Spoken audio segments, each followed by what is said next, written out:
المستشار مرتضى منصور لما ما يبقاش مرتضى منصور لو ما عملش زي ابو فنجان وعمل مشاكل حواليه. لازم يعمل مشاكل حواليه. يعني رايح امبارح الساعه 11 ونص، ساب بقالها شهر القيد. بقالها شهر وانت جاي دلوقتي تعمل صفقات.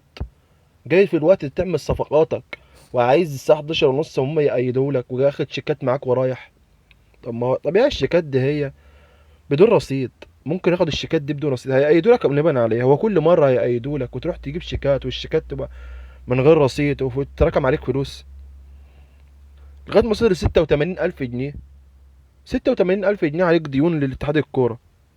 وفي الاخر واحد يطلع زي واحد خالد الغندور ده يقول لك اصل الدوله ومؤسسات الدوله كلها علينا ومش علينا.